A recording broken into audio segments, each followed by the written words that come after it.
ಗೌರವಾನ್ವಿತ ಹೊಸಪುರ ಗ್ರಾಮದ ರೈತ ಬಂಧುಗಳೇ, ಈ ಸಮಯದಲ್ಲಿ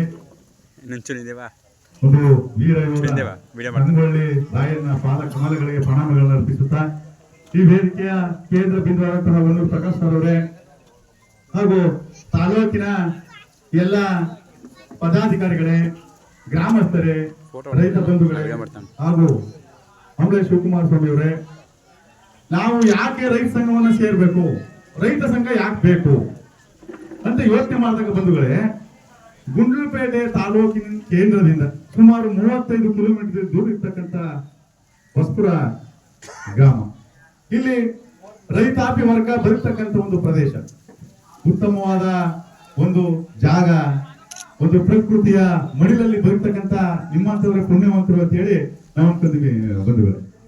ಹೇಗೆ ಅಂತ ಹೇಳಿದ್ರೆ, ಇವತ್ತು ನಾವು ಪಟ್ಟಣಕ್ಕೆ ಹೋದಾಗ ಅಲ್ಲಿ ಒಂದು ಶುದ್ಧವಾದ ಗಾಳಿನೇ ಸಿಗಲ್ಲ.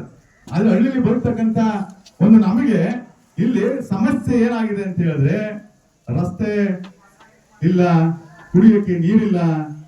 ಇದು ರೈತಾಪಿ ವರ್ಗವಾಗಿದ್ದರಿಂದ ಇಲ್ಲಿ ಜಮೀನುಗಳಿಗೆ ನುಗ್ತಕ್ಕಂಥ ಪ್ರಾಣಿಗಳ ಹಾವಳಿಯನ್ನ ತಡೆಯಲಿಕ್ಕೂ ಸಹ ಅಧಿಕಾರಿಗಳು ಇಲ್ಲ. ಇಂತಹ ಒಂದು ಪರಿಸ್ಥಿತಿಯನ್ನು ನಾವು ಹೇಗೆ ಬದುಕಬೇಕು, ಹೆಂಗೆ ಹೋರಾಟಕ್ಕೆ ಬರಬೇಕು, ರಾಜಕೀಯ ಪಕ್ಷಗಳನ್ನು ಯಾವ ರೀತಿ ಉಪಯೋಗಿಸಿರ್ತವೆ, ದುರ್ಯೋಧನ ಮಾಧವೇಗೌಡರು ಯಾವ ಪಕ್ಷದಿಂದ ಯಾರು ಇಲ್ಲ ಅಂತಂದ್ರೆ ನಮ್ಮ ತನವನ್ನ ನಾವು ಉಳಿಸ್ಕೊಳ್ಳಿಕ್ಕೆ ನಾವು ಹಸಿರು ಒಂದು ಶಾಲನ್ನ ಧರಿಸಿ ಹೋರಾಟಕ್ಕೆ ನಿಲ್ಬೇಕು. ಹಂಗಿದಾಗ ಮಾತ್ರ ನಾವು ಹಳ್ಳಿಲಿ ಬದುಕಲಿಕ್ಕೆ ಸಾಧ್ಯ.